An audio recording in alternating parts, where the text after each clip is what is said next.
Hello everyone, আবারও চলে আসছে একটা রেসিপি নিয়ে। সেটা হলো আমলকি আচার। তো এখানে অনেক খারাপ খারাপ আমলকি আছে, তো দেখে নিয়ে আসতে পারে না হাজব্যান্ড, তো এগুলোকে আমি আলাদা করে ফেলে দিচ্ছি। আর এখানে আমি সিদ্ধ বসিয়ে দিয়েছি, 10 মিনিটের মতো আমি সিদ্ধ করে নিব। দেখো আমি একবার চেক করেছি কিন্তু সিদ্ধ হয়নি, আবারও চেক করব একটু পরে। তো দেখো এখন সিদ্ধ হয়ে গেছে।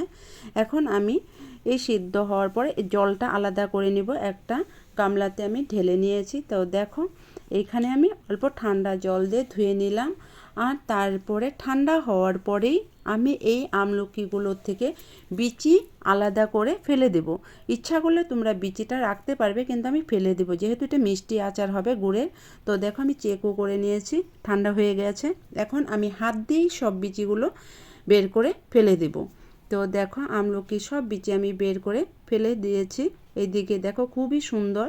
আর এই আমলকিটা লোকাল আমলকি, এই আচারটা অল্প তিতা হয়, তোমরা জানোই আমলকি খেতে অল্প তিতা হয়। তো এদিকে আর অল্প আমলকি আমি গোটাই রেখেছি, বিচি ফেলবো না, এটা আমি ঝাল আচার বানাবো। তো দেখো এইখানে অল্প স্বাদ অনুযায়ী আমি নুন আর হলুদ দিয়ে ভালো করে মেখে নিব। এটা আমি এখন আর রোদ্রুতে দেবো না, কেন কি আমি সিদ্ধ করে নিয়েছি, রোদ্রুর দরকার হবে না, একদম ড্রাই হয়ে গেছে।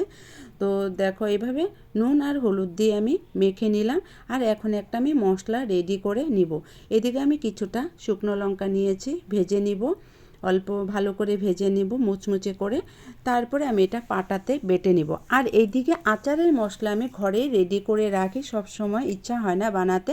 তো এখানে আমি ধনের গুঁড়া, তারপরে মিষ্টি মহুরি যেটা বলে ওটার গুঁড়া করে রেখেছি। আর এখানে কয়েকটা দিয়েছি, গোলমরিচও দিয়েছি। এটা একটা পেস্ট বানিয়ে আমি একটা বয়ামে ঢুকিয়ে রাখি, যখনই আচার বানাই তখন এখান থেকে আমি দিয়ে দিই।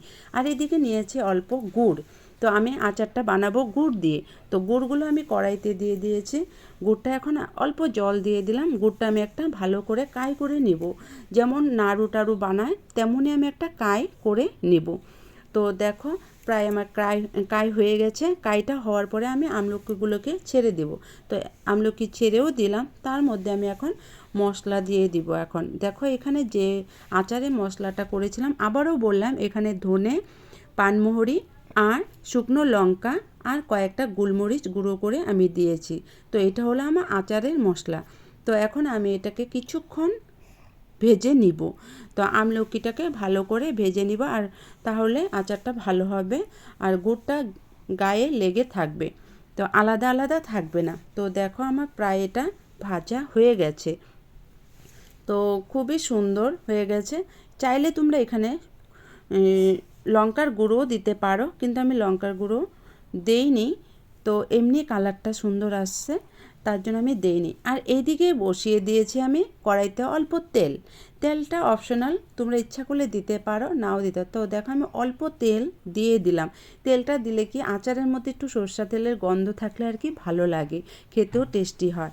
তো দেখো আমার আচার রেডি হয়ে গেছে। তোমরা ঘরে এইভাবে ট্রাই করতে পারো আচার। যদি ভালো লেগে থাকে তাহলে একটা লাইক কমেন্ট করবে, একদম ইজি প্রসেস এটা।